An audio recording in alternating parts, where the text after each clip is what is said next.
I heard Richard Tice being interviewed on the Today programme by Nick Robinson the other day, and he got quite tetchy when he was asked about policies. Nick went back to your manifesto, or your contract that you called it, from the election 15 months ago, and it seems that really substantial aspects of that, really important public spending promises and so on, have been ditched.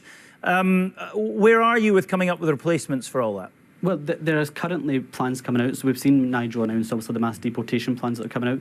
We're still 4 years away from an election. I know Nigel thinks it could be sooner, but in legislation, we're still 4 years away from an election. The fact we're starting to come out with these policies, I think, shows that the party's already started to move towards looking towards government. So there is a busy team working in London to make sure the plans are all in place. In Scotland, I've got a really important job working alongside Graham Simpson and other people inside the party to make sure we have a policy platform for next year. So the work is taking place. You might not see it in face-to-face. I'm not going to write it here with you this morning, Martin, but it all is taking place behind the scenes. So when people have a chance to vote, they will see what reform stands for and where our values are. Let's look at that mass deportation policy. I spoke to Graham Simpson about it, actually, the day he joined Reform, and asked him if he knew how it was going to work. And he didn't, quite frankly. But, I mean, let's give him some slack. He'd only been in the party for about an hour and a half by that point. You've been in a fair bit longer. Do you know how it's going to work? 600,000 people deported over 5 years is quite the promise. How's that going to happen?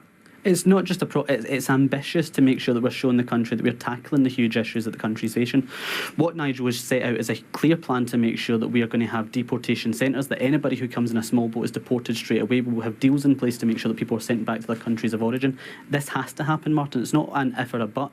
All governments have to start taking this issue seriously, because we're seeing right across Scotland, not just across the UK, that immigration has now become one of the biggest issues that people are talking about, so it has to happen. So the plans are there. Nigel set it out in detail as to what it is he wants to do. We're still 4 years away from that taking place, but I'm very, very confident that that plan will make sure the boats stop and that people will start to respect our borders. Yeah, I mean, there is some meat on these bones now. Zia Youssef, your party chair, talking about, he's called the department UK Deportation Command, and the motto is, they will find you, detain you, deport you, he says. This has got really heavy echoes of what's happening in the States at the moment. And a lot of people, Thomas Kerr, just think that is basically quite cruel and very dark.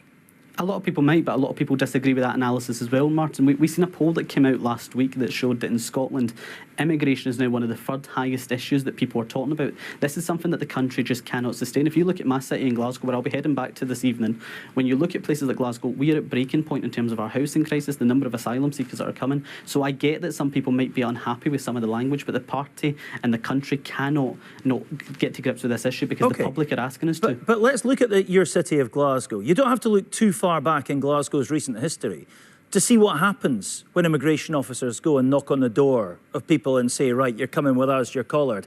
That happened in Kenmure Street, didn't it, 2 or 3 years ago? And before you know it, there's a couple of thousand people sitting on the street, blocking in the police vans, and the immigration officers had to leave with their tails between their legs, empty-handed. And do you know what? A lot of people up here, Thomas Kerr, take a great deal of pride in the fact that that happened.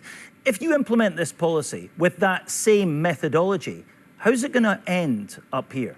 So I'm not convinced, Martin, that if we've seen an issue like Kenmure Street, that would happen. Now, I think the public's attitude in Glasgow particularly has changed so dramatically. Well, you think those people who sat down in that street have changed their minds about immigration? You will always have people who are left-wing activists who will try and disrupt this sort of stuff. That's exactly what happens in a democracy.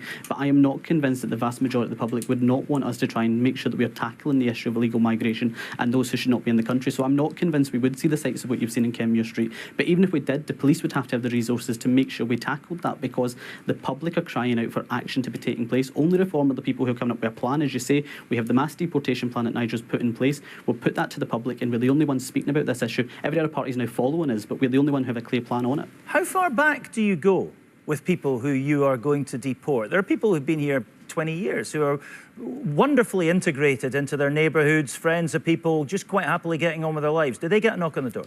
Well, there's a timescale that the party will have to look at when Nigel becomes Prime Minister. What he's made very clear is that the boats would stop immediately. Anybody who comes to the country illegally would be deported straight away. And our priority for the first 5 years would be to make sure that fighting age working men who are in the country illegally would be the first people that we would look at. Why do you always use that phrase, fighting age? That's something you've been told to say, I'm sure, because everybody in your party uses that. What's fighting got to do with anything, Martin, Thomas you know Kerr? me well enough. I don't do anything I ever get told, so that's part of the reason I always get in trouble. You just happen to have alighted on the same two words as as everybody else. It happens to be the case that what's what we're fighting seeing in got the to do with it? country, we're happy to say that what we're seeing in the country is that it's a predominance of young men who are leaving France. Let's forget, these are not people who are getting on boats in Afghanistan and coming here. These are people who are leaving safe countries in Europe to come to Britain. So we need to make sure we're tackling that issue. Reform is the only people who have put out a plan to do that. We're speaking to the mood of the country. I can feel it myself when I'm out in the streets of Glasgow now. People feel as if the city is at breaking point. We cannot continue the way that we're going. Okay.